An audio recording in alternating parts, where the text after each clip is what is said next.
हाय बच्चों, फिर से स्वागत है चैनल के ऊपर। और बड़ा आज हम आपके लिए लेके आए मोस्ट रिपीटेड क्वेश्चन हमारे फिजिक्स के अंदर, जो हर साल हर एग्जाम में क्या होते हैं, लगातार रिपीट होते हैं।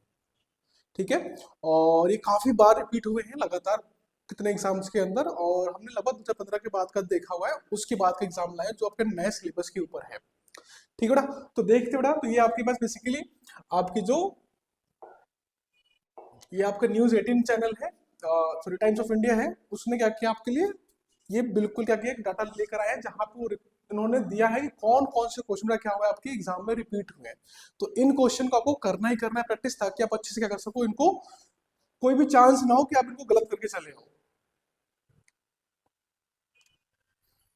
बेटा क्या आपके पास ये आपके कुछ चैप्टर वाइज उन्होंने लिस्ट दे रखी है, और आप भी ध्यान से देख लो ताकि आपको पता चले कौन कौन से चैप्टर आपके बेसिकली क्या हो रहे हैं, बहुत बार रिपीट होते हैं आपके क्वेश्चंस, लगातार रिपीट हो रहे हैं, और आप इनको अच्छे से कर पाओ।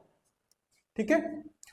और देखो पहला क्या आपके पास, देखो पहली दिख रही है साफ साफ इसके अंदर कि आपका चैप्टर नंबर 1 के बारे में बोला गया है। चैप्टर नंबर 1 में क्या आपके पास, तो देखो सबसे इंपॉर्टेंट क्या आपके पास, ये आपका गॉस थ्योरम, और उसको यूज करके बेटा क्या निकालना है आपने, आपको निकालना है electric field to infinitely long straight charge wire.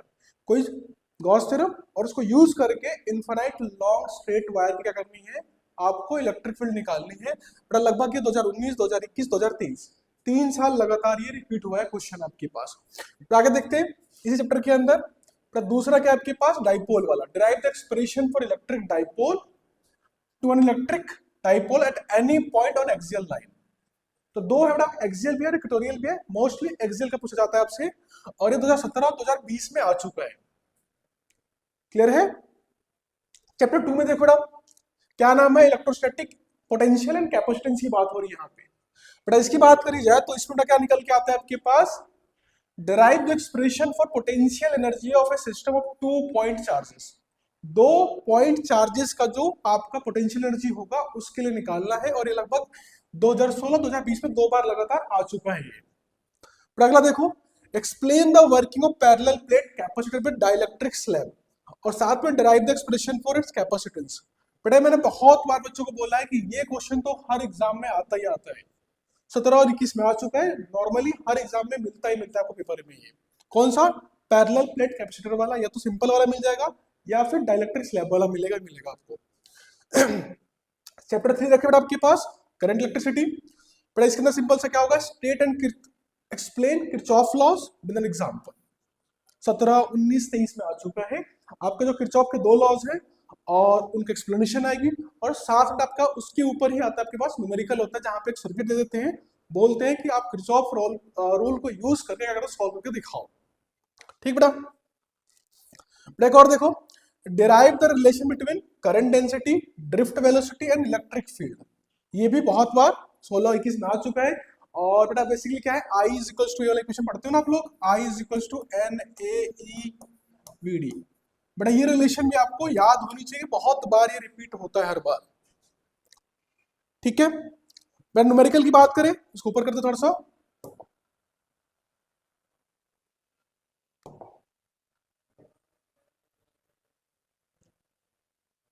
देखो ध्यान से,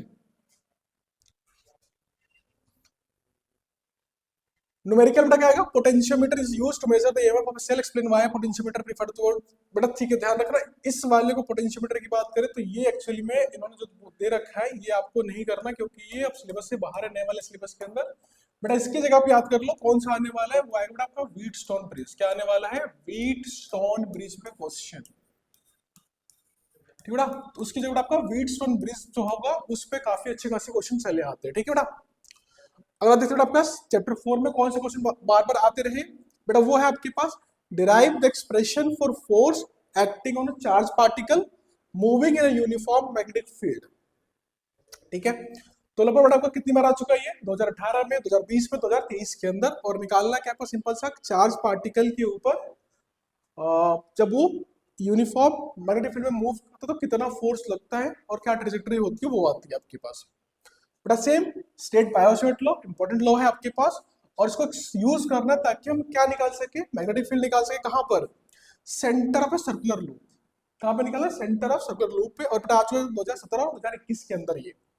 ठीक है, आगे देखते हैं चैप्टर 6 के अंदर। बेटा वो है state Faraday law of electromagnetic induction, EMI की डेफिनेशन पढ़नी है और फैराडे के लॉज आने चाहिए आपको अच्छे से। और बेटा निकालना है कि आपके पास derive the expression for induced EMF in a coil, ठीक है, किसी कॉइल में कितना इंड्यूस EMF होगा उसकी डेरिवेशन पानी है आपको, ठीक है। तो ये 15, 18 और 21 में आ चुका ऑलरेडी। बट आगे देखिए, explain the working of AC generator with level diagram, ये बहुत इंपॉर्टेंट टॉपिक में बड़ा एक है आपका AC जनरेटर और ट्रांसफार्मर, ये आप अच्छे से पढ़ते हो। गैल्वेनोमीटर बेटा 3 एग्जांपल बेटा इसलिए आते हैं आपके पास, एक तो आपका गैल्वेनोमीटर है, गैल्वेनोमीटर की बात करें, AC जनरेटर की बात करें, या फिर ट्रांसफार्मर की बात करें, 3 डिवाइसेस है जिनमें से एक एग्जाम में आता ही आता है, आपके कोई एक एग्जाम में आएगा ही आएगा, तीनों में से एक। तो अगला देखते हैं बेटा, वो है आपके पास अल्टरनेटिंग करंट। AC की बात करें उसमें कौन सा क्वेश्चन आता है बेटा, क्या आ रहा है, derive the expression for impedance, ये मोस्ट इंपॉर्टेंट बेटा क्वेश्चन है आपके पास एग्जाम में, या तो इसके ऊपर न्यूमेरिकल आएगा या फिर आपका डेरिवेशन आती ही आती है, फिक्स है ये। बट आगे देखो, explain the concept of resonance in AC circuit, what is the condition of resonance, से बेटा इसी टॉपिक बेस्ड पे ये वाला क्वेश्चन होता है जहां पे रेजोनेंस आता है आपके पास करने के लिए। दोनों बेसिकली सेम ही टॉपिक है, कोई ना कोई क्वेश्चन आपका आता ही है, ग्राफ भी आता है इसके ऊपर, तो अच्छे से पढ़ोगे आप उसको। फिर आते हैं रे ऑप्टिक्स के ऊपर और ऑप्टिकल इंस्ट्रूमेंट्स के ऊपर। बेटा सबसे पहला आपका lens maker formula, that is most important question में से एक है, लेंस मेकर फॉर्मूला इस चैप्टर का। अगला क्या है, explain total internal reflection with two condition for it आता है, TIR क्या होता है, कैसे होता है, ये क्वेश्चन भी आता है। बेटा साथ में एक और क्वेश्चन लिख लो, इसमें दिया नहीं है बट वो इंपॉर्टेंट है बेटा, वो है प्रिज्म, ठीक है बेटा, प्रिज्म आती आती है, प्रिज्म में मतलब क्वेश्चन सेम नहीं होता पर प्रिज्म पे क्वेश्चन आएगा, अलग तरीके से पूछ लेते हो प्रिज्म में, लेकिन क्वेश्चन आते ही आते हैं। अगला देखो बेटा वेव ऑप्टिक्स, बेटा क्या है, state the condition for constructive and destructive interference in young double slit experiment. Simply बोला किस कंडीशन के अंदर, प्रूव नहीं करना, सिर्फ आपको क्या लिखना है थ्योरी, कि किस कंडीशन के अंदर आपका डबल स्लिट एक्सपेरिमेंट होता है, मतलब आपको मोनोक्रोमेटिक लाइट यूज करनी होती है, डिस्टेंस कितनी मेंटेन करनी हो, सारा कुछ लिखना है। डेरिवेशन सिलेबस से बाहर है, सिर्फ आपको उसकी डेफिनेशंस या स्टेटमेंट्स लिखनी है। अगला क्या है, define wave front, explain the types, ये भी काफी आते हैं एग्जाम में बार बार। आपका स्फेरिकल है, सिलेंड्रिकल है, और एक कौन सा है प्लेन वाला है, एक कन्वर्जिंग होता है, डाइवर्जिंग, बड़ा सारा पढ़ लोगे आप। आगे देखते हैं, देखिए बेटा अगला क्या है, हाइजन प्रिंसिपल, और साथ में हमें क्या आएगा, लॉ ऑफ रिफ्लेक्शन प्रूव करो या फिर लॉ ऑफ रिफ्लेक्शन। हाइजन और लॉ ऑफ रिफ्लेक्शन आपको प्रूव करने पड़ते हैं, ठीक है, ये भी आना चाहिए आपको। ये बड़ा आपको प्रूव नहीं करना, सिलेबस से बाहर हो चुका है तो आपको शांति मिलेगी, बाकी लेकिन तीनों चारों क्वेश्चन आपके इंपॉर्टेंट है। आगे देखिए, डबल नेचर चैप्टर बड़ा एक ही टॉपिक है इसमें, फोटो इलेक्ट्रिक इफेक्ट, तो देखो वही आएगा, और एक आपका डी ब्रॉगली है, state Einstein photoelectric effect and explain its significance, तो स्टेटमेंट जो चार थी वो लिख देनी है आपने। आगे देखिए, drive the expression for the de Broglie wavelength, क्या करना है, डी ब्रॉगली वेवलेंथ के लिए उसकी इक्वेशन लिखनी है और फिर उसमें क्वेश्चन लिखा होता है। बेटा बेसिकली क्या होगा, इक्वेशन पूछेंगे आपसे और साथ में क्वेश्चन दे रखा होगा, वो सॉल्व करना है आपने, तो फॉर्मूला उसका याद रखना है आपको इस टॉपिक के ऊपर। आगे आता बेटा चैप्टर नंबर एटम की बात करें, मेस्ट मोर पोस्टुलेट्स, 4 पोस्टुलेट याद रख लोगे आपके पास, और साथ में इक्वेशन ऑफ रेडियस या फिर एनर्जी का, और उस पर क्वेश्चन, फिक्स रूल से क्वेश्चन आते आते हर बार। बेटा अगला देखो, लास्ट 2 चैप्टर्स, बेटा वो है आपके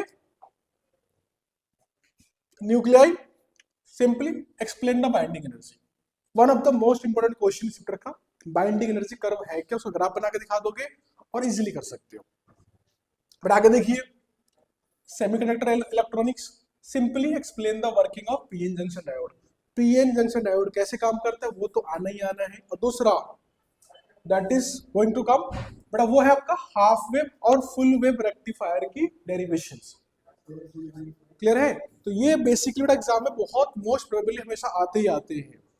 बट इसमें तो 2 चैप्टर के बारे में नहीं दिया गया, वो है चैप्टर नंबर 5 मैग्नेटिज्म के बारे में, और चैप्टर नंबर 8 क्योंकि बेटा वो थ्योरेटिकल क्वेश्चंस होते हैं, हर बार डिफरेंट टाइप से पूछे जाते हैं।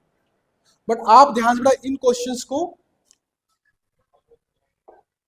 ठीक है बेटा, मैं लिंक डाल दूंगा आपको, इसमें जाकर आप ये सारे एक्सरसाइज बेटा क्या करोगे, इसको अच्छे से पढ़ लोगे, इसको लिख लोगे, ताकि आप इनमें से कोई भी क्वेश्चन को मिस ना करो, क्योंकि इंपॉर्टेंट क्वेश्चंस है। लगभग इसमें से जितने भी क्वेश्चन दे रखे कम से कम इसमें से 6 7 8 10 क्वेश्चन तो आएंगे आएंगे जो आपके एग्जाम में होंगे। 30 क्वेश्चन जब 32 क्वेश्चन आपके होते हैं, उसमें से 10 क्वेश्चन लगभग ये तो होंगे होंगे इसमें से, क्योंकि ये मोस्ट इंपॉर्टेंट क्वेश्चन में से एक है और क्वेश्चन आते ही आते हैं। ठीक है बेटा, इस तरह की जानकारी के लिए चैनल को सब्सक्राइब कर लो, और साथ में इन चैप्टर्स को पढ़ने के लिए अगर आपको किसी चैप्टर में डाउट है तो चैनल पे आपको आप चले जाना प्लेलिस्ट में, वहाँ पे आपको फिजिक्स केमिस्ट्री बायो की आपको क्या मिल जाएगी, आपको वीडियोस मिल जाएगी, वहाँ से जाकर आप सीख भी सकते हो। थैंक यू, धन्यवाद।